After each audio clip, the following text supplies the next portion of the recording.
Transmitting signal.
Hello, everyone, and we're back.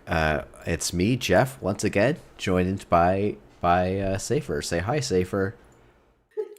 Hi, Safer.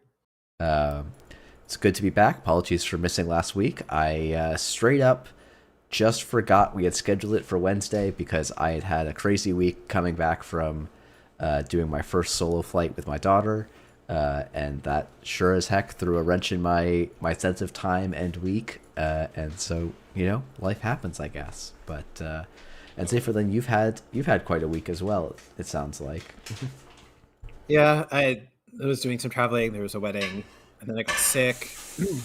And then we have like deadlines coming up, and I have a lot of like project work, like game work that I'm doing. I also have like, I don't know. I guess I'm just gonna shout this out right now. There's a game called Press. It's made by Tony Tran, aka Red Vortex. He's been on the show before. Has a question tonight. I did the dev work for that game, and that's up on like BackerKit. And like the Kickstarter preview for like Super Chonk went live last week. So there's just like, it's like all this work that I put into games like previously are now just like coming together this year, which is kind of exciting. But it's just how it works. It's like I have a deadline for Netrunner coming up, and that's going to see the light of day in the far future. Yeah. You know? Yeah. That does seem like one of those interesting things about, like, especially where you are in the game design process, where it's, okay, my work is done, but it's a long way from anything being physically there, which is... Yeah. And, like, also, it's also a long way to getting paid for anything.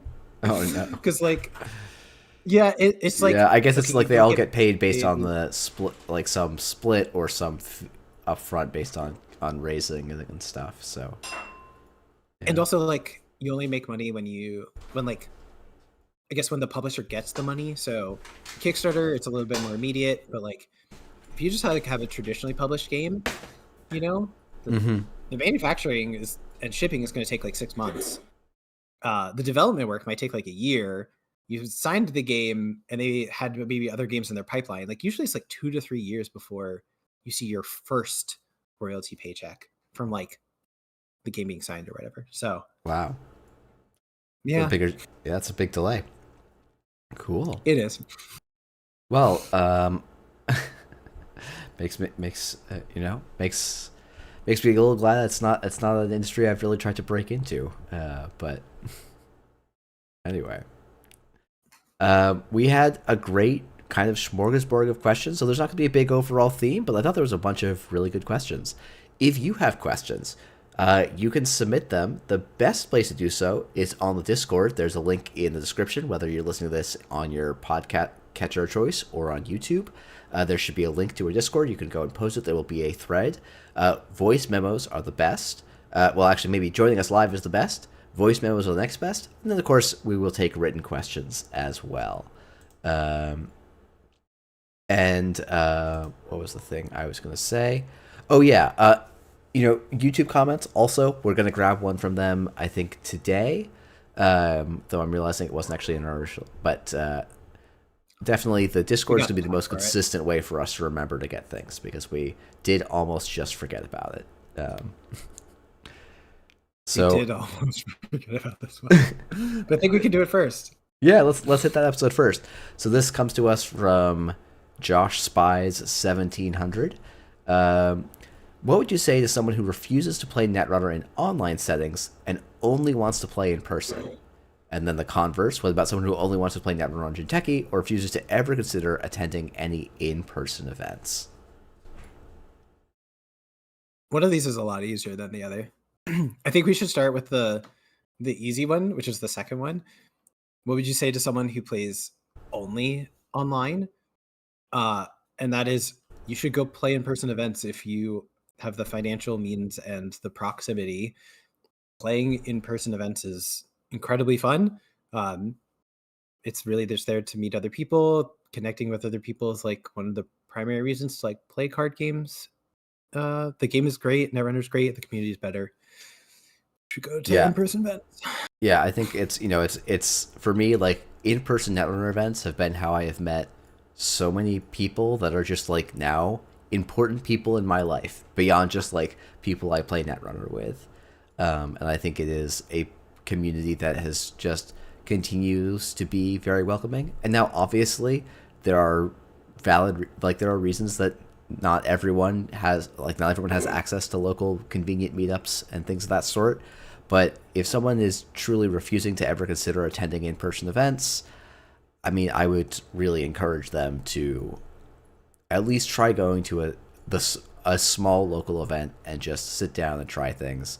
I have people that have shown up with no cards at all, fully proxied cards, all of those. Like there's, we try. The community is really good about basically trying to remove any barrier Yeah.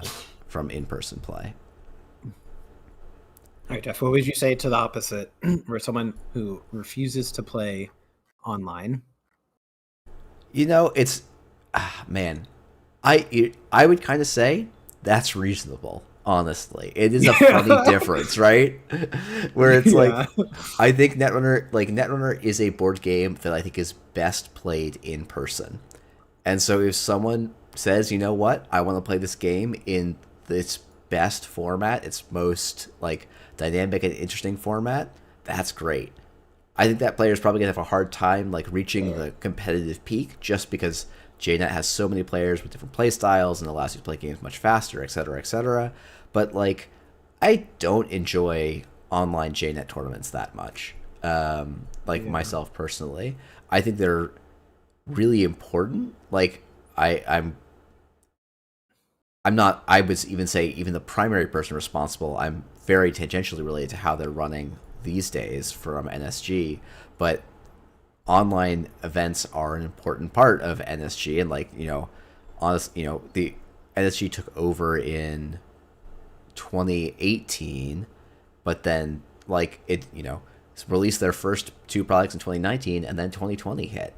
And so like the online play has been a core part of Netrunner, but even then there was a lot of people saying like, online Netrunner just isn't for me. And I think if that was someone's attitude, like I'm not gonna take it away, say someone has to enjoy playing on JNet for an entire day. It's a big commitment, and it's a very different experience from sitting across the table to another human being and physically moving pieces of cardboard around. Yeah. I think, okay, one, my response would be based. Second, it's I think that it is really fun to play online because the game is fun. But what really brings out Netrunner is when you are playing against someone that you know. So I've had some like my favorite JNet games that I've had are against someone that like I know personally. Like either I work with them in NSG or like I've played with them before, or they're like a teammate or whatever. Like those are the most fun games to me on JNet. I don't particularly enjoy like a JNet casual game most of the time. But it's there to serve a purpose. And so, Jeff, you mentioned, it's probably not a good idea if you're trying to like be the best player that you can be, because additional practice is good. The replay functions are incredibly helpful for getting better at the game. But yeah, like it all comes back to like, why do you play the game? Why are you putting the time into Netrunner when you could be putting your time into so many other things? And for me, it's like, if you decided that the best, like you don't have that much time, or you just don't like, you want to be playing because you enjoy the game, not to like optimize something, or you just like, I want to have a good experience. It's like, yeah, make that in person. Yeah, totally. Fantastic. I don't think there's that much else to say on that, but I think this next one actually we can talk about quite a bit, and you will have, I think, a lot of thoughts about this. So I guess I will go in and read it out. So this comes to us from Lost My Thumbs. Lost My Thumbs. Thank you. Have either of you experimented with alternate mulligan rules? I'm not going to read this whole question because it's quite long, but my local playgroup tried out the Arkham Horror Mulligan to spice things up at the end of Elevation. For context, Arkham's Mulligan is draw 5, set aside any number of cards, draw enough to draw back up to 5, and then shuffle the cards to the side into the deck. And then I did not expect it, but from all of our testing, I actually came away appreciating and liking the current Mulligan more. And then they talked about, I don't know do you think it makes sense to read the rest of this, or do you think we can start from there and we can talk about some of these other thoughts? I can cliff notes it real quick, which is basically that the positives were that it felt like it prevented non-games. But on the flip side, the mulligan kind of inverted how you thought about your initial hand and what you wanted in your initial hand. And I think there was like some there's basically some like circumstances that can leave a bad taste in your mouth on both sides of the table. Hey, Safer and Jeff, it's so yeah. Oh, but you wanted me to actually give my thoughts. I haven't experimented with alternative mulligan rules because I don't know, like it's not a low hanging fruit. It's a decent amount of a time investment and maybe not the best use of my time, my design time that I commit to NSG.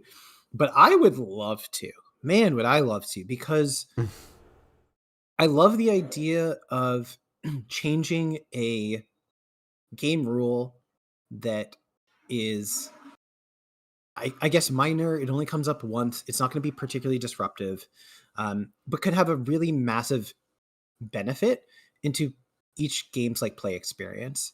I think that, the Arkham Mulligan I think of it as like the Hearthstone Mulligan. I think Hearthstone was the first one because of digital gaming, just like allowing you to take that kind of mulligan. But I think like it's time for us to reevaluate like what the best mulligan is for Netrunner. I just don't think I have the capacity to do it. And I think that what that looks like would be a fairly large effort, and I'm not. It's like I'm not sure that it's actually a good idea for NSG to do that effort. Weirdly enough, but would I love for like a tournament organizer, or like I don't know. I just love that lost my thumbs here. Like their local group just tried it out and experimented with it, and it's like I think that's how the London Mulligan came about in Magic the Gathering.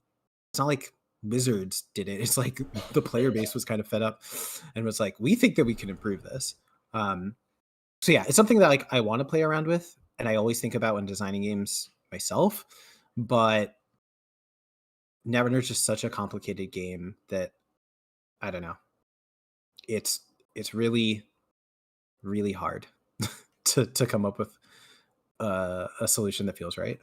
Yeah, it's interesting because to me, it's like Mulligan is in this weird spot where like I think it's like there's never going to be a Mulligan rule that feels perfect, right? Because a Mulligan is inherently like, we're trying to deal with variance and randomness, and like part of why we play games is variance and randomness. But like, if some percentage of games are just non-games because of Mulligans, like that feels bad.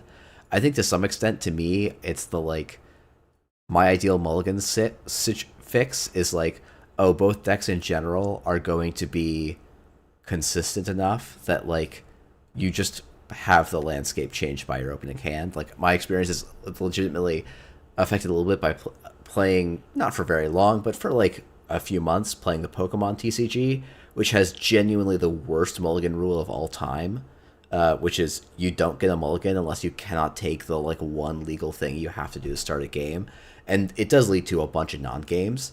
But at the same time, the way that the Pokemon TCG, which again, I don't think it's maybe the correct, like, it's an extreme that's wrong, but like basically half of the cards in a given deck just search for or like draw 7 is a common effect in that game, and so there's just a lot of there's a lot of other variant smoothing cards that they just said, okay, we're going to give you a bad Mulligan rule, but instead we're going to give you a lot of variant smoothing. And I think to some extent, actually with a game like Netrunner, I think that solution to me is a little more appealing because you have the resource system actually gives a lot of different hooks for that kind of actions and interactions. The biggest challenge is that making those resource smoothings, like every time you smooth, you're making the game more samey, and you're giving it the capacity to be more samey, which is like a tightrope to walk. I think there's also a part of me that's just like, man, I would want to look at like agenda numbers before I even wanted to look in too deeply at Mulligan rules, because I feel like it's the most painful thing in Mulligan is just the agenda flood stuff. And so like while you can probably fix it with the Mulligan, and that's like the smallest possible change, it's a little bit like, should we just be ripping the Band-Aid and doing the bigger change? So I don't know. One of my thoughts was like, you could just have different Mulligans for like Corp and Runner, which I think is something that people like increases the complexity, increases like the rules. And I do somewhat tend to lean on like the side of like, it's probably fine, right? And sometimes I'm wrong about it. But I'm like, could there just be like a Corp specific Mulligan, Yeah. Because they do have agendas and the Runner don't. And like, I don't think anyone's complaining about the Runner Mulligan. Yeah, that's fair. Yeah, it might, I was actually almost thinking like, Caveat Emptor makes me wonder like, oh, could we have the existing Corp Mulligan rules, but then if they don't like their second hand, they can give the Runner an extra click to Mulligan? Like, oh wait, that would actually be super funny. That would actually be, yeah, I kind of like that. That's really funny. Yeah. just the Runner's next. You get to keep mulliganing until the Runner has like 7-click. Yeah, exactly. Cool. All right. Well, I think we'll move up next to a question from Tony. So let's see. I'll just read it. I came from a board game background and am used to teaching games to players, but I struggle to teach Netrunner new players, especially ones that do not come from a Magic the Gathering background.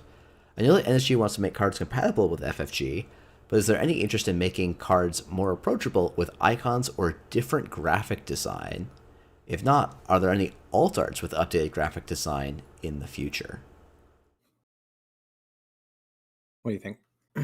I guess so. It's one of those things where I've seen various NSG members try and make their like Netrunner, but let's make it simpler.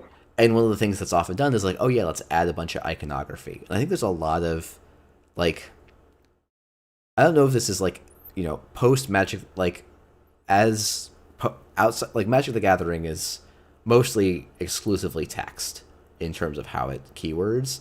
And I think, the original Netrunner was very much like, okay, we'll just go and copy the text. I feel like in the last couple of years, a lot more games are leaning more and more on icons to do work.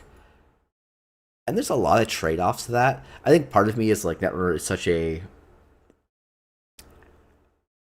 like there's so many numbers and so many weird effects and timings that I sort of like the best case of icons I can see is like matching up your icebreakers to your ice, which like honestly could be a nice thing to do. I think there's a couple of other ways you could do that.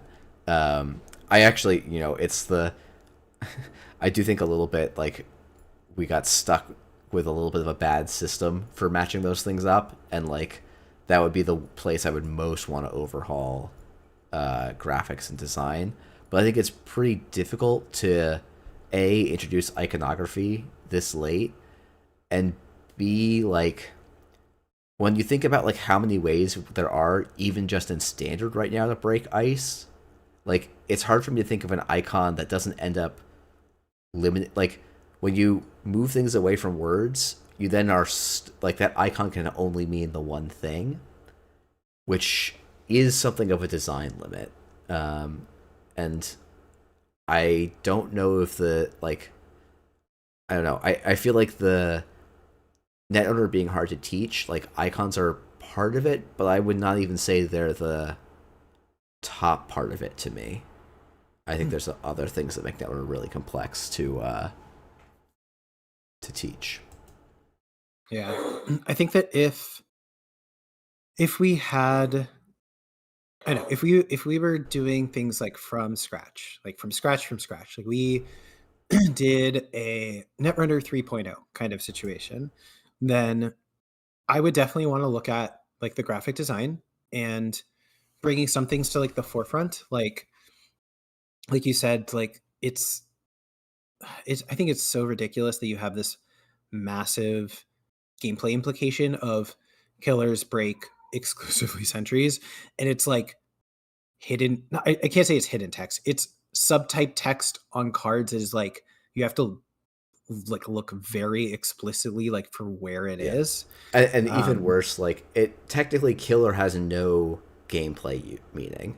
Like it's just a convenience. Oh, 100%.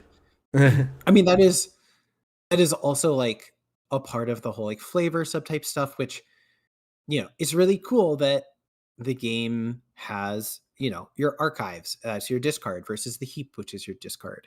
But it also means that like when writing cards, you can't just say like either player's discard or like when a card goes to discard. It's like you have to say, when a card enters the heap or archives. Yeah. Yeah, it's exactly right. Like it is, I think, fairly limiting, and it's just trade-offs. It's just, like all this stuff is always just trade-offs, right? So it's like you lose some things if you move to icons, and we do lose some nice flavor things that are part of the reasons why people choose to play like Netrunner or get excited about Netrunner. If we were to take out like the flavor stuff, that would certainly make the game much easier to teach. I think at this point it's like we're deep in the weeds, so like we can't go back. It legitimately would have to be a Netrunner 3.0, like that does not have backwards compatibility. I think if someone wanted to try and make alt arts that have icons, I think that'd be a very neat project. I'd love to see it. Yeah, I think would be very difficult to make it competitively legal. And B, actually, this is an entirely unrelated thought, so it shouldn't be a B. The one thing that like I'm like maybe we should just break this convention is the diamond for unique, and just put unique in the text box. Like I know it takes up space and you lose, and it's like often unique cards are the ones that have the most text, but just putting unique and figure out a way to make a one line unique. You can only have one active copy of this card at a time. Figure out how to fit that in a line and just make that text rather than an icon that literally no one sees. Like, it is just Yeah. that is the Yeah. closest I could think of as something that we could presume like could potentially be fixed, even though it's. This is not me promising. Like, this is purely prompted by the question, not a we're gonna go get on this tomorrow kind of thing. But, Yeah. yeah. All right. I can read out the next one. if you want. Sounds good. So, Cobra Bubbles asked, I'm totally going to find the right one. I totally did this in the right timing. I totally did. Okay, great. Yep, found it. Cobra Bubbles asked, why is Basalt a Wayland card? I know folks in design and dev have different feelings about how useful a strict color pie of faction locked mechanics are, but even allowing for some flexibility in that, in an extremely juiced Wayland version of Recur from Archives to HQ, which has previously existed only in HB, as far as I recall, it just feels a little bit strange. Are there any dev stories or other thoughts you want to share about this one? I can take this one first, unless you want to go first. Yeah, sure. I think I have a tangent thought on this so let's start on the actual discussion. So, why is Basalt a Wayland card? It's so weird that, like, I see the logic here. I made Basalt. I didn't think it was weird at all during the time. I, in theory, don't think it's weird still. I just don't remember what my logic was back then. I think it has something to do with operations. I don't remember. Point taken, but also Basalt feels kind of like a Wayland card to me, and I can't explain why at the moment. Does Basalt feel like a Wayland card to you? I mean, so the reason that Basalt feels like a Wayland card is because it has the trash at the top of your deck. So it has that, like, element of throwing things away to get something, which, like, is, like, I'm going to try and not talk about Ob too much anytime people talk about Wayland, but, like, has become in many ways, between bad publicity, the, like, Ob engine, like, Nuvim was all the, like, okay, we're going to top the top card of our trash top card of our deck to go and get some benefit. And so I think that's what makes Basalt Spire feel more Wayland. Like, that's why it didn't just get flagged. Like, it doesn't read the same as a Project Vitruvius, even though it is functionally the same effect. And I think part of it is, like, Project Vitruvius was around forever. Like, it was legal from, I want to say, 2013 to 2025, right? So, like, it was legal for 12 years and was just part of the identity of HB. It was, like, just perennially one of the best cards in the game. And so, like, of course it gets very strongly tied to HB, and so we have the strong tying. But I do think the element of trashing does help it feel Wayland-ish. Yeah. There's also something that feels very Wayland to me about it being specifically on a 5/3. I think it's also, like, a powerful agenda, and Wayland, I don't know, a very loose part of Wayland's old faction identity was having strong agendas. So, like, it could also just be, like, the art, like, there's so many things I was think that like, Wayland thematically, the theme is actually doing a ton of work for it too, I think. Because I will say, I remember in playtesting objecting and saying this is just Vitruvius, but, like, better, arguably. Because it's like, oh, you get your 2 Vitruvius counters when you score it, and you also get a Vitruvius effect when it's stolen. But, like, as a 5/3, like, I'm not saying it, well, I do think Basalt is actually a bit of a problem right now, but that's entirely separate. I think I do think this is one of those cases where faction theming, or the theming and narrative and, like, art and, like, all that stuff does a lot to make the card feel Wayland. Yeah. I think answering the broader question here of, like, when does it make sense to quote unquote break color pie? How do we balance between like what color pie used to mean and like where the game should evolve into and all this other stuff? Is just like, I don't know. These are hard questions to answer broadly, but I think what's important is one, acknowledging how the aesthetics of a card impact how it feels. And also, like, I think that it's good for us to kind of explore, I don't know, like, what does it mean to have a virus shaper, for example? Like, what would that even look like? Like, I think Seb actually, in a lot of ways, is like, what does an anarch version of like Geist look like? Like, what is that?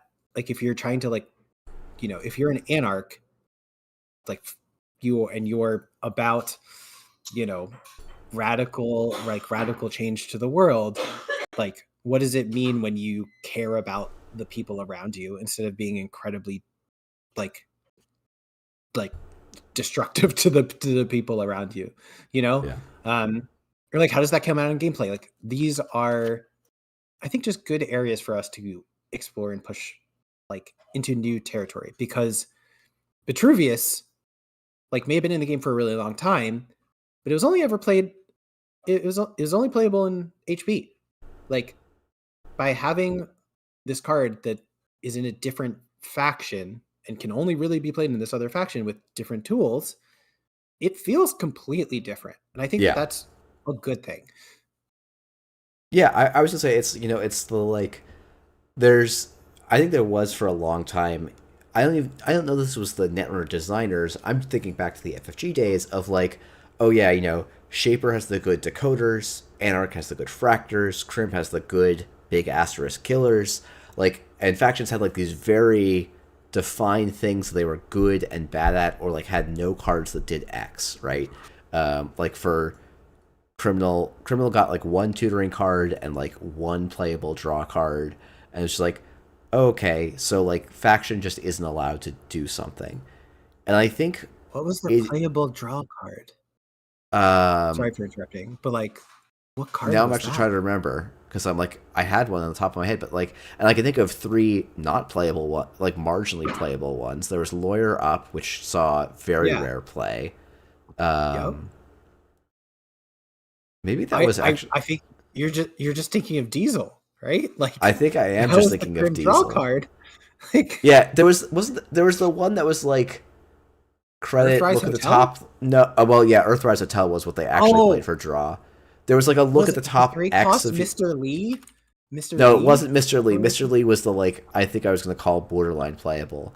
Now I have to. There was an event that like I remember. I realized after I said it, it literally got played by Dan Dargenio one time. Wasn't particularly good, but it was just the best thing you could do. I think it was like had Ken Tenma on it. Shoot. Mr. Lee, by the way, should have been better. It just cost 3. Mr. Lee would have been halfway decent if. Yeah. Okay. It was Express Delivery was the card I was thinking of, which is not a good draw card, but technically got played, I believe, by Dan Dargenio in like one of his event-topping decks. Express Delivery, for those of you who don't have every weird, unplayable criminal card memorized, was a one-cost event that said, look at the top 4 cards of your stack and add one of those cards to your grip, shuffle your stack. So, yeah, you have to be quite desperate to call that draw. I did play this over a decade ago. No, I did not remember the text of this card. And I think, like, especially for corporations, recursion is one of those effects that I think basically every faction needs to be able to do. And, like, I think I've mentioned this, maybe this on GLC, like, Sprint was and no, it's just been on Measured Response as well. Measured Response was Sprint was supposed to be a roughly equivalent to Spin Doctor, because there was some idea of like, oh, hey, factions should be able to do things, and they should do them differently, but they should still be able to be capable. And like for various reasons, Sprint was intentionally lowered in power. But I think it's like making Corpse. And I think another way, and like I know it's not the biggest deck at the moment or even the most exciting one, But seeing, my goodness, I can't even remember. Well, that shows how much of an impact it's made on me. The new NBN ID, editorial division, like how bad publicity feels out of NBN versus out of Wayland is interesting. Yeah. Doesn't mean it's always going to be good, but it's always, I think it's always worth trying to find a way to say, oh, this mechanic was in X. What does it look like in Y? And like, yeah, to go back, like MTG had this problem where a bunch of colors were not allowed to draw. Blue was the draw color, and they realized Yeah. like that sucked. So let's find ways to define what draw could look like for other colors. And I think Netrunner has a lot of the same thing, where you don't want faction to be unable to do thing. Like influence is not Yeah. making influence just the, oh, I'm playing criminal, so I have to spend 6 influence on diesels is not, like, it's not exciting, it's not interesting, and it's yeah. There's better design things more interesting design options for you. And this is also basically a perfect segue into talking about our next question from Wenjang, Yeah. who has been thinking about drip and sustained econ across the different runner factions. So Wenjang says, as mostly a Shaper player, right? Their point of view right now feels like Anarch has the strongest and easiest long-term engine with Keiko and companions, to the extent that they don't even need as much burst economy. Grim has super efficient recurring economy in Shezva. That's low setup. I think I would also highlight it has a lot of event, economy as well in there. That feels pretty relevant to this, but I guess you're saying recurring credits in particular. I guess that makes sense. And they also said that Shaper feels like it has to work a lot harder for sustained econ. So you have UAV engine that's very slot heavy, and you also have KK Muse coalescence. Faction disparities feels fine and even cool, but this disparity feels more exacerbated than rebalanced by factional breaking efficiency, trash support, and all this other stuff. So the question is, how do you balance impact versus deck building costs when it comes to econ identity across factions? And do you think it's worth revisiting old tools like Rezeki? Yeah. So I guess I have thought about this quite a lot. Not so much about revisiting Rezeki, so maybe we could circle back to that. I think Shaper does have a bit of a problem right now, where the engine, like, it has just been designed in the game right now that Shaper has to have 3-card combos to make a sure gamble a lot, right? And I think that is, like, I mean, part of me is about to say, and it's because Simulchip is so cracked, that, like, that's actually how you make the game somewhat balanced. I think it's actually kind of okay for that to be each of the factions having a different natural economy curve, I think actually can make things quite interesting. I think Shaper has gotten a little bit too pigeonholed into basically 2 options that are both very slot intensive and thus like make a lot of the deck for you, whereas it feels like when you sit down to build, I'm gonna finish the sentence, but I don't believe it. When you sit down to build a criminal or anarch deck, you can just like decide the fun thing you're gonna do, and then just shove a bunch of good econ stuff in, and you have a lot more flexibility. Whereas Shaper feels like your any interesting thing you want to do ends up getting roped into it has to either it works with the core economy engines of the faction, or it's just dead on arrival, which is probably not ideal, I think, from a design perspective. But that would kind of be where I would place the difference in how it's feeling, where Criminal and Anarch have these more non-conditional econs. I think that's like, it's like in principle that's okay. In principle, Shaper having like the worst long-term econ is also okay. I think it's the like confluence of it is both the fiddliest to set up and the worst in the late game feels a little bit odd for the faction as a whole. Yeah, that makes a lot of sense to me. I kind of want to even take like a step back and just say like, what is the role of recurring economy or drip economy in the game, independent of the faction that it's in? And I think that we have to be pretty careful with boosts to runner economy that are not finite in some capacity. And I would even say something like an Ashen also kind of prevents things from being finite, right? Mhm. Like if in a reasonable game length, going through your deck 1.75 times is enough to like get you through 99% of the games. Well, okay, that's also kind of that's no longer finite is what I'm trying to say. Yeah. So like I think that it's good when most runners have a finite economy because that helps keep it helps make it so that runners don't just hit a certain point and then the game is going to inevitably end. The corpse can play to something. The corpse can try to drain resources, and the runner has to be thinking about how they're spending credits over the course of the game. And I think reflective of that, Crim's economy is probably the most like the strongest like stability, like game design health, I would say. Where Chesva certainly, is pushing the upper bounds of what makes sense and what is okay, but it is at least still limited to centrals. And I think that we've seen Chesva be, while still very good, a lot less, I think, oppressive since Vantage Point has come out. Yeah, it turns out when you can't spend those credits on a run that gives you a click back, it does increase some costs in effect. It does. It definitely does. But also when you can't convert those central runs into a deep dive, and you only need to touch centrals to win, and you only need to touch like 3 to 4 cards in centrals to ever truly win the game. Like all of those things I think matter quite a bit, but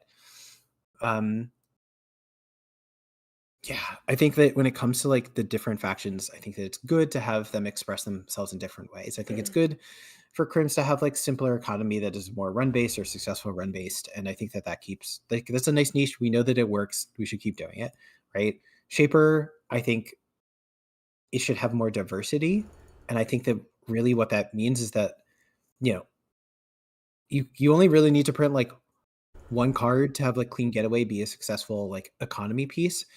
But you need to print like a lot of cards for Shaper to have like these engines that actually work and make sense.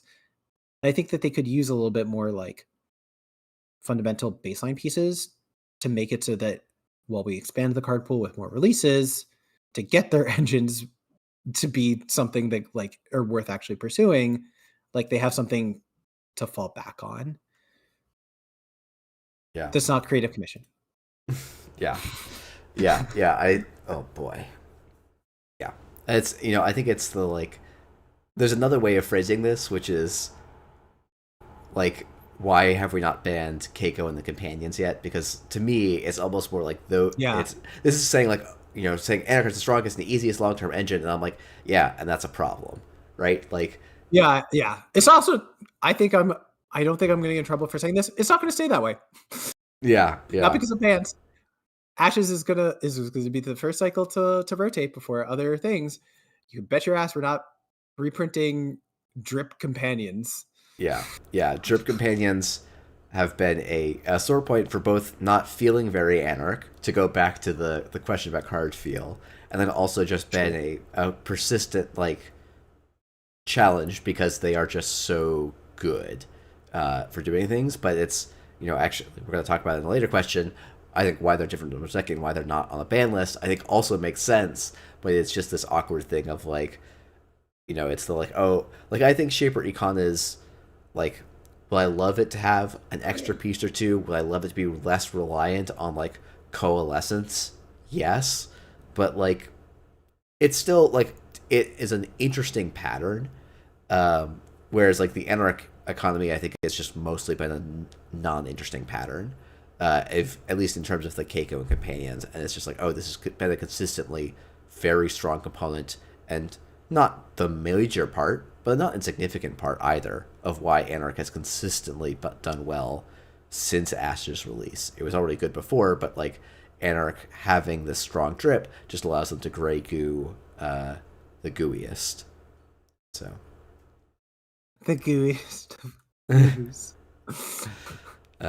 Yeah, I think we have a question about tech debt later that I think that we should bring up the companions on as well. Yeah, I think it's also, it's like, I think an interesting way to think about this, like right now, is like, okay, criminal economy is kind of tied on being able to make a successful run, right? Shaper economy is kind of tied on like finding all of these pieces. Anarch economy is just like, nah, you just got it. And like that to me is like, oh, something is wrong in the design. There should be a condition that is interesting and flavorful for Anarch. So yeah. Cool.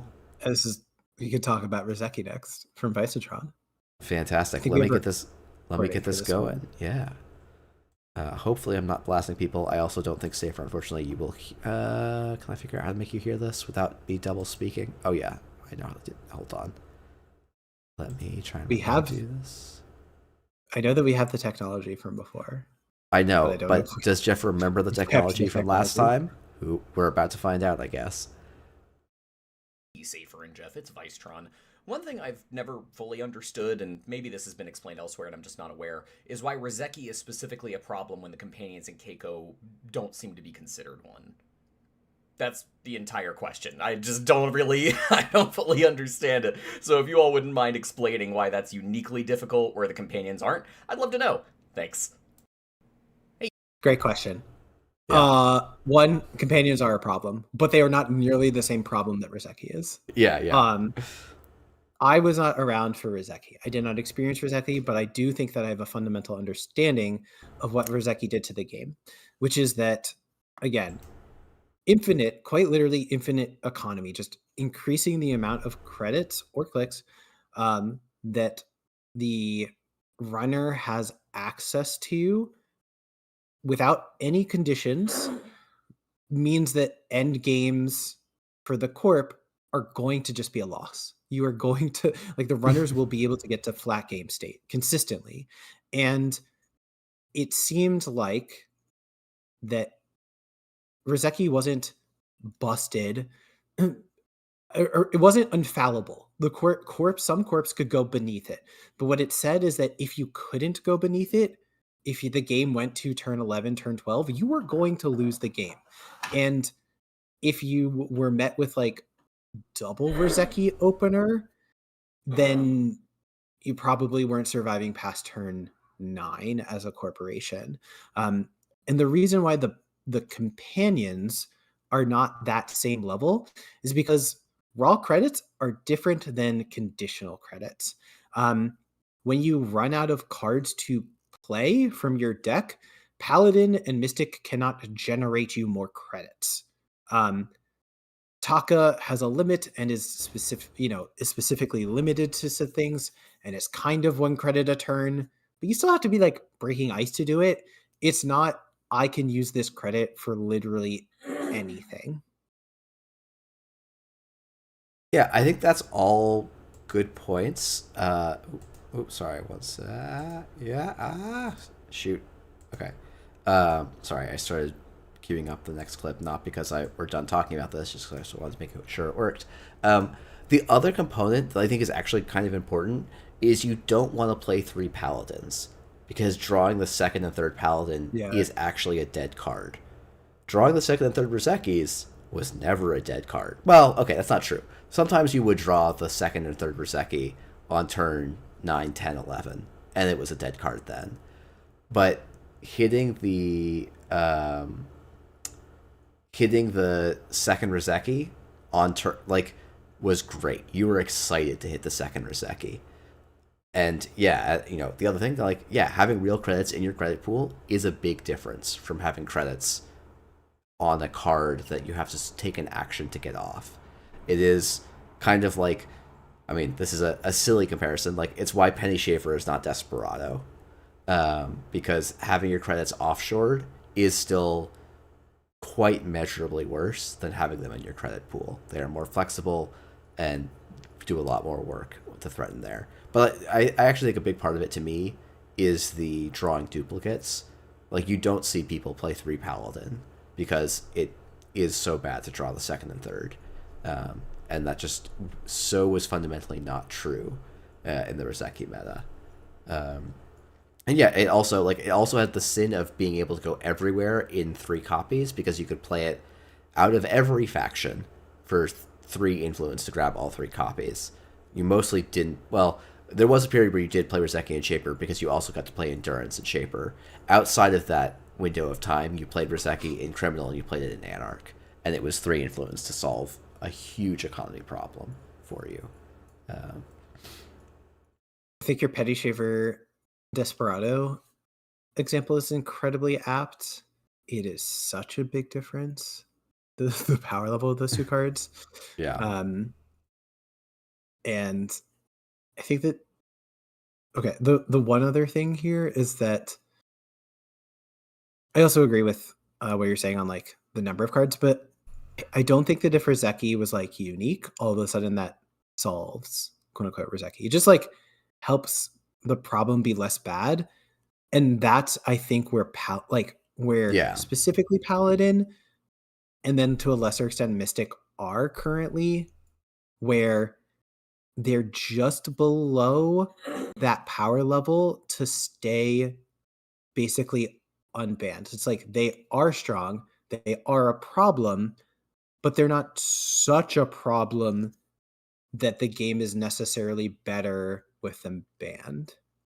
Yeah, I think there could be an argument where it's like, like Shaper lost and then unlost Creative Commission, and it's like I could see a world where a standard balance team said, "Oh, instead of banning Hoshiko, we're gonna ban Paladin to just reduce the power of that deck by some percentage, right? Or some ceiling, because they're going to lose out on this low credit drip economy." But I think it has just shaken out such that Anarch either had cards that were so high above the power level that like they needed to be addressed first, and like while Paladin was always an important component, it was not like the broken component. And like I don't know, there's a part of me that's like, you always need cards. There are always going to be cards that are above curve, and they're going to be problematic because they're above curve, but that doesn't always mean you ban them. And so you have to look at like holistically, what does this do and how insignificant is that impact? And yeah, the unique diamond, I think, is the thing that doesn't say this card isn't problematic, or like if we could change the design we wouldn't, but also the like, well, we can't just ban every card that we have a design problem with, because then we cut the format size in half. Like, Yeah. So I want to do something that I don't think we've done so far, which is I want to transition this into the next question, but I want to answer the question first. Okay. Because this is a proper, like, what we're talking about here with the companions is effectively what Meteor will talk about with tech debt, where we have to live with the companions and all of their cycles, because the alternative of getting rid of them is like, it's like both are bad scenarios. The issue and like the concept of tech, I guess I should explain the concept of tech deck real quick. Tech deck is this concept in software development. I'm realizing that most people are software developers here, or at least familiar with tech debt, but I'm going to explain it anyways. The idea of tech debt is that you build different applications or other things, and you build over top of it, and then eventually the code or whatever the framework that you built the original concept or app on is now like is not like exactly to the specs of like what you originally planned to what you are now building, rather than the things you're originally building. So you now have to like go back and the further you are away, like the more code base you have, like the more you have to just like go back and like debug things and their own interactions, and basically like you accrue debt the longer I don't know, the more code you have, the longer you've been working on the same map without like restructuring things. So the more time that we spend with companions being the definition of like Anarch both power and econ, the worse the Anarch card pool becomes. And then we end up in a situation where if they're banned, the Anarch card pool has like almost nothing. And I feel like comfortable saying this because I'm partially responsible for it, but like Elevation Anarch is pretty undertuned. And Yeah. I think a large portion of that is because of the companions and Hoshiko. It's like Yeah. that is like effectively tech debt. So yeah. Yeah, Let's I would run also Meteor's say, question. yeah, I guess I will play Meteor's question, and then I'll also, I think there's some other good examples of tech debt that I think hopefully some of them I think have been solved, and some of them I think are still pending. So Of recent bans to OB, to off-world office, hitting set. I've heard, and also in terms of historic bans with things like R plus being banned and Cleaver being banned, I think the idea of technical debt is something that's come up a lot when it comes to ban lists. To me, at least, technical debt is the idea of cards being printed that restrict or harm the ability to design future cards. So, for example, with Cleaver, it was harming the mid and low strength barrier design space, right? Because of Cleaver, a lot of mid and low strength barriers were kind of bad and difficult to design that sort of space. So do you want to just talk about technical debt, how you define it, how you see it affecting the game, and then just talk about some cards that have inflicted a lot more technical debt than you realize, or maybe some cards that are perceived to inflict technical debt and don't, and like why those bans, like how those bans have helped or hurt the game in those ways, right?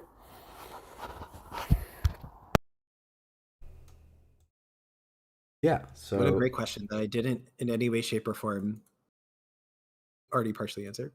yeah, almost completely answer. Yeah, I think like another good example to me of technical debt was that I think actually has been, well, I'm not gonna say solved, but ameliorated, was like HB had like just this run of being like this completely dominant efficiency faction, and so then Borealis prints like a bunch of just bad HB cards, and then Liberation prints just a bunch of bad HB cards, and then Rotation comes, and suddenly HB is like, wait, I have no good, like, there's no good cards in the whole HB card pool, and so then Vantage Point was like, okay, let's try and fix some of the holes left behind of like, oh, there's not any good 5/3s. There's really a paucity of playable ice that isn't Biroid. Like, how can some of these holes be filled? And I don't think it's like, I think part of being a living card game is you will always be finding new holes, like, because I think another way to think about tech debt is you set up to build a system that's you think it's going to solve problem A. And during the process of implementing or just having that thing out in the world, you discover that while A was a good approximation of the problem, the true problem is B. And so now you have a solution for A, but your problem is now B. And so now you need to make a solution. And you have two options. One is you can tear everything down and say, okay, now we're going to solve B. But that option is very difficult. And so often you just build a patch to now fix problem B. And you keep doing these small patches of B and then C and then D. And then eventually you realize, oh, you know what? The problem D is related to a problem that I never solved back on problem A. Do I either rebuild everything or continue this cycle of patching? And I think that's like one way I think about technical debt, and it's just a measure of what element, when do you take apart systems. And you don't have to tear everything down, but sometimes you can say something like, oh, hey, there was this, Rashida was a form of technical debt for Netrunner. Like it was controlling how games flowed. Oh, it so was. So when Rashida went away, and then Elevation comes out, and then we discover, oh, there's still problems that need to get fixed, and so cards like Let Them Dream are an attempt to patch some of the holes from there, and like Let Them Dream feels very much like okay, we're gonna try and solve this with a system change, like try and fix a system problem rather than just continue to build on top of existing things in a way. Though maybe that's a little bit, you split hairs about which type of fix it is exactly. But Yeah. So I think it's really interesting because a lot of what we talked about over the last couple of years is like the tech debt that's been built up and then was exposed by rotation, like an early rotation, that may not have actually ended up being an issue if accelerated rotation hadn't happened, right? Because like that is the nature of tech debt. Is like sometimes it gets exposed, sometimes it just lives on forever and never created any issues, even though it was always sitting there under the surface, but no one realized it, right? So like one of the reasons why card games do rotation to begin with is to, I think, get rid of like tech debt, but I don't know how many like accelerated rotations have happened in the past, and so like in other card games, and so I don't know. Netrunner's like the first example that I have now of like, okay, this is what some of the pitfalls of that are, like when you execute on that and what happens. Also, I just have to say that like you mentioned that all of HB's Borealis cards were bad. Don't you talk bad about my Hill that way? How dare you? the second worst HB printed, What's the worst? Thunderbolt, Oh, a yeah, card that's that true. I almost forgot existed. Yeah, when you first had like a bunch of bad cards in Borealis, I like in my head I put in like Liberation in Yeah, yeah, place, and I was like, oh, Borealis is also bad, huh? Okay. yeah, yeah, Um, yeah. I mean, you're right with like the harmonics and like distributed tracing doesn't see that much play. Hypoxia doesn't see that much play, but it did build a new archetype. We don't need to get into this. I'm going to get back on track here. Yeah. I love playing Thule. Okay, it just is what it is. I think that there's a lot of like there's a lot of cards. Like I think Pinhole is like kind of this card right now where we'll see what like Pinhole might just like need to stay in the game forever. Like who knows what happens if Pinhole doesn't exist? Maybe it's fine if it doesn't exist, but like Pinhole's one of the kind of those effects where it's like we'd love to give this kind of like effect to like all different factions, but like how's that supposed to look like? You know, we tried to do that in Anarch, and for Elevation it was not good enough to do what we set it out to do. And yeah, like sorry, I'm going to bring this back around to the question here. Like I think we talked a decent amount about like cards that might create tech debt. I think that cards that maybe like have been slightly a part of this conversation, but I don't actually think are like tech debt are like R plus, and like some other backbone cards where R plus I think is like less like asymptomatic of tech deck and just like being at a power level that was like higher than what it needed.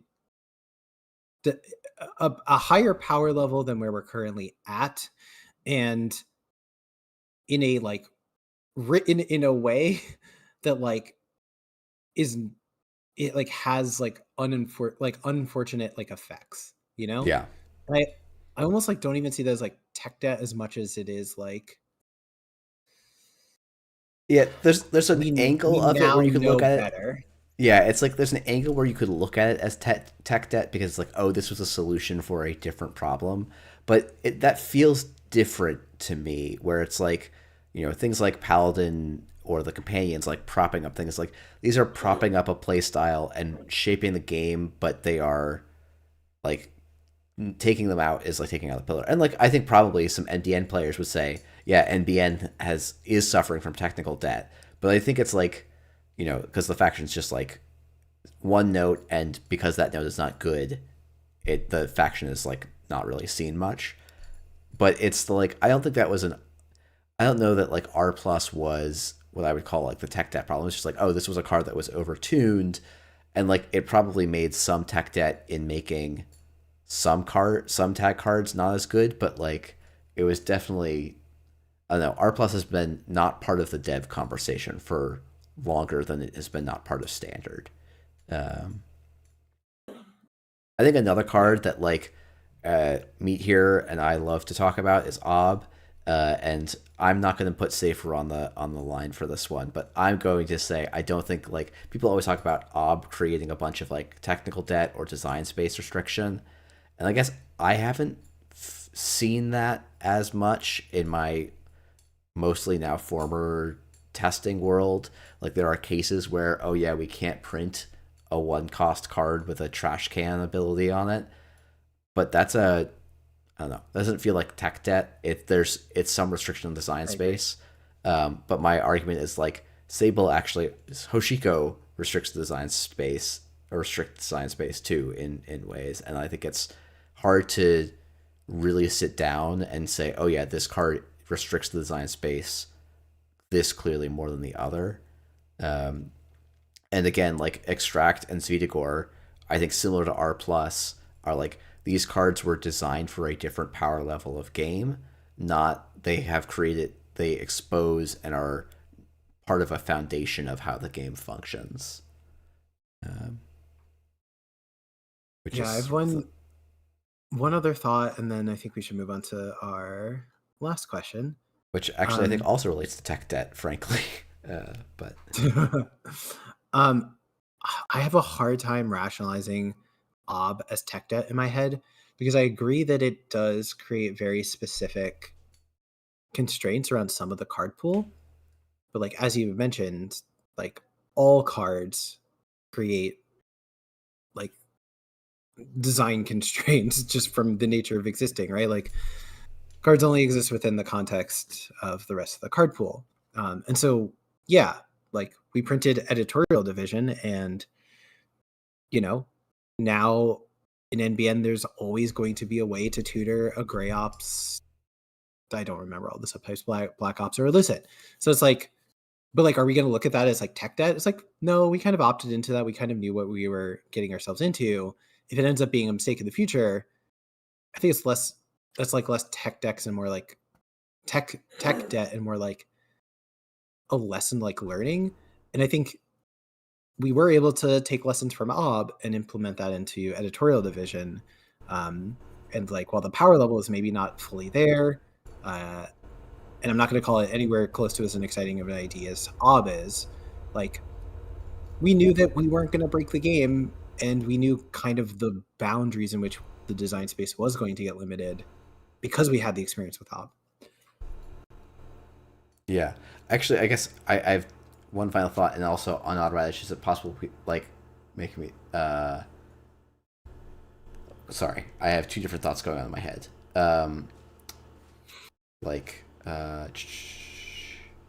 Actually, I think an Odd Radish's question is just better for another time. But one thing, I think I meant to say a while back is, I think Basalt Spire was the problem, so to speak, with a lot of the powerful Ob decks of the last 6 months, more so than Ob itself. But I think I'll get proven wrong on that when Wayland does nothing in the Mega City season as well. So I'll just have to give up on that. Up until I get proven wrong, I will stay as that. That's my high horse. And then the other thing also, I actually think Shaper, like when we were talking about the Shaper engines, is a little bit of us trying to deal with the tech debt of, for many, many years, Aesop's was the Shaper economy engine. And so when it was accelerated rotation out, KK was a very obvious attempt to try and fill a very similar hole.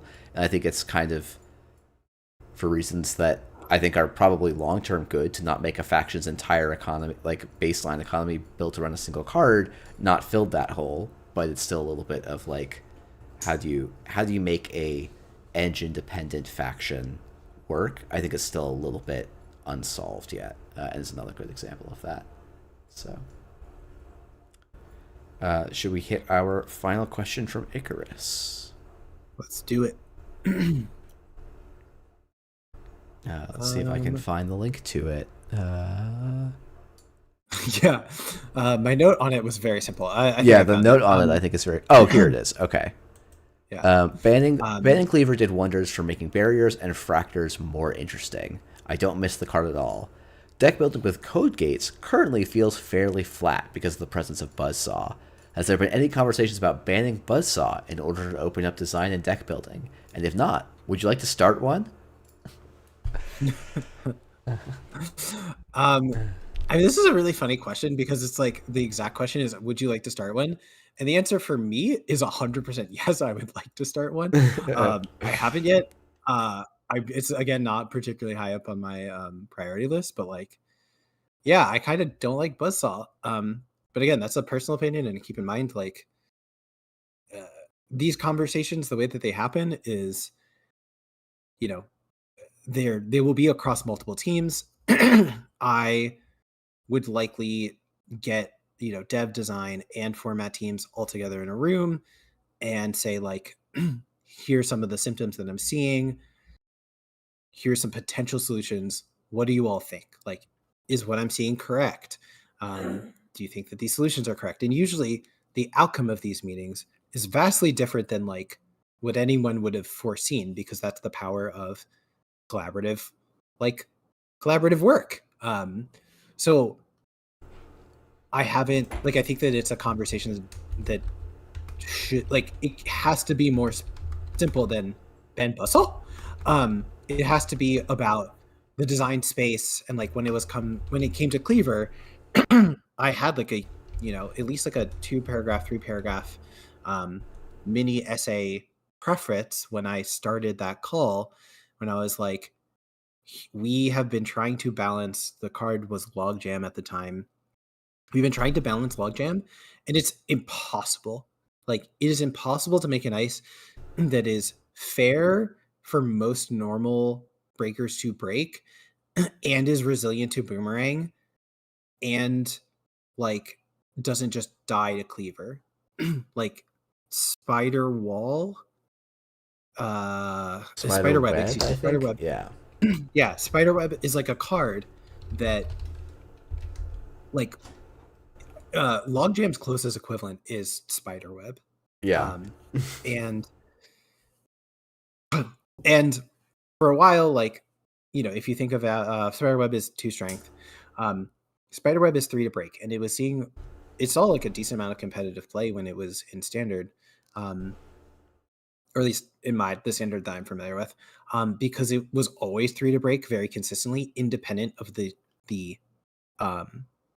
strength of like whatever the barrier breaker was. And I remember mostly seeing play when Lady was around, because it was a way to tax 2 counters off of Lady for 1 relatively cheap barrier. Now that you're mentioning Lady, that is ringing a bell. That is definitely ringing a bell. And then I remember, and like, I think it's like Spiderweb actually was kind of costed specifically for that. Like, it was resing a 4-cost ice to get broken by 3 with a corroder was like, I mean, you wouldn't hate it, but it's still fine. It's still fine. It was okay. Making it It's not Eli 1.0, right? But like, Eli 1.0 was basically a mistake. And like, I think actually it was a mistake that made the game better, but it was definitely oops, this is the way over curve. At least for the time, which is kind of wild. Like, to look back, it's like, oh yeah, 3 to res, 4 strength barrier Bioroid was like nuts. Though actually, with Leo around, I think it would still be completely nuts. That would be absolutely absurd. I mean, look, Maskarovka right now is a good card, and like, I mean, look, we're getting directly back into into this point about Cleaver here.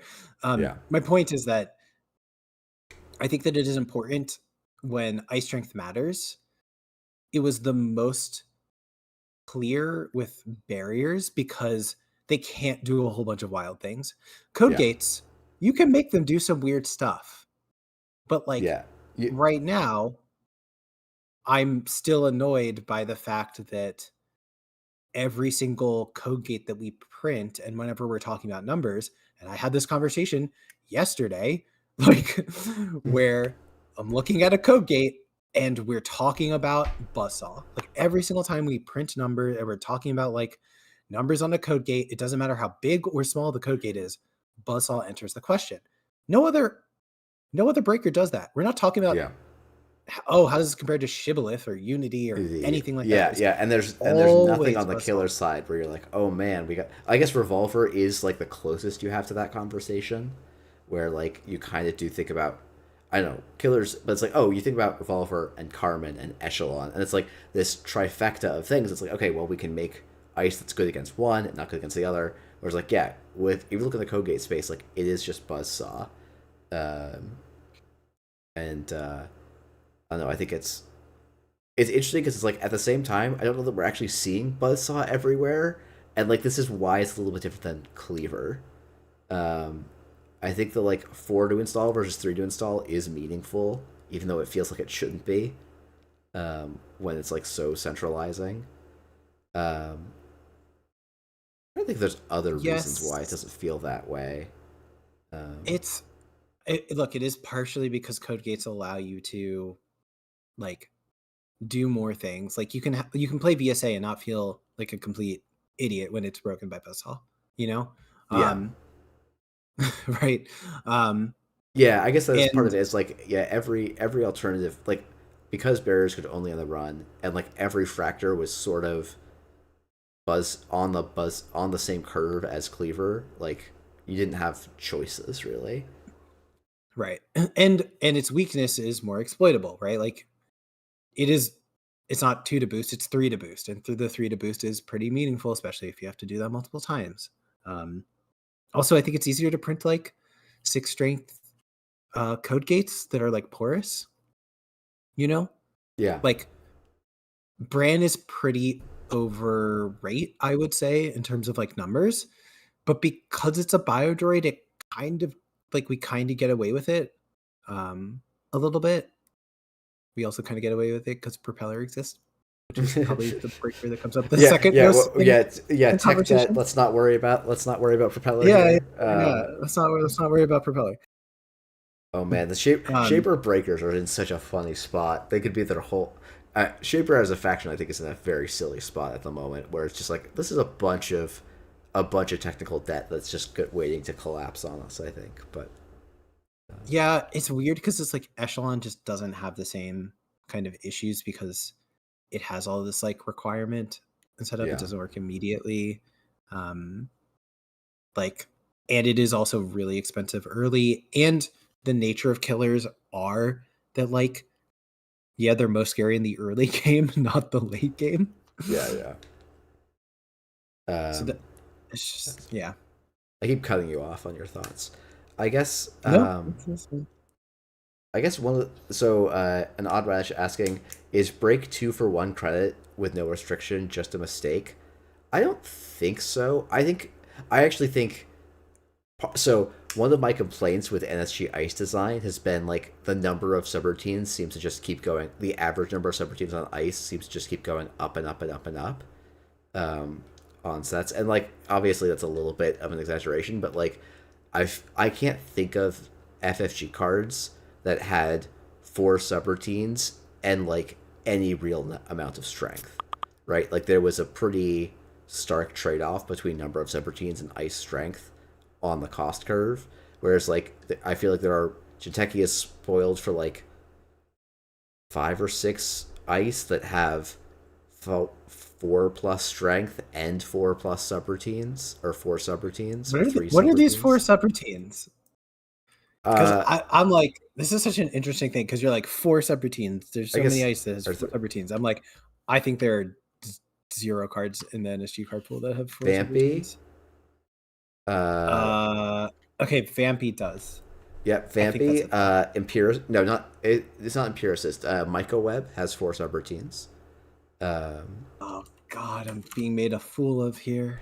I'm realizing those are the only 2 I can think of that are actually 4. But then we have 3 on Cloud Eater, we have 3 on Bodo, we have 3 on. There's plenty of 3s. Right, I guess to me it's being 3 and high strength is like a thing was much more unusual in older designs, ice designs. I think that you were, in my interpretation of what you were saying, was 3 subs and a kicker effect. So like Cloud Eater has 3 subs and it also has like a kicker effect on top of it, versus like Lethe that's 2 subs and has a kicker effect.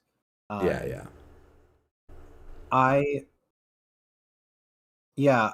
Like I think that part of this is the tech debt of Boomerang, but like it's Yes, all of the yeah. figure tools that don't care about strength, right?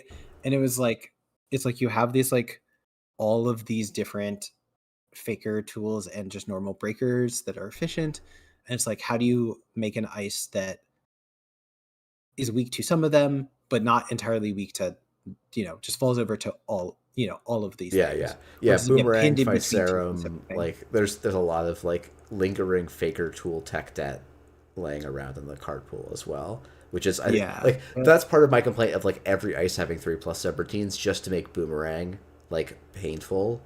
And it's like, okay, so now if you have an expensive piece of ice in the NSG era, it pretty much needs to either have 3 subroutines or 2 subroutines and an anti-Boomerang kicker. And like, that's just the nature of how the card pool looks right now.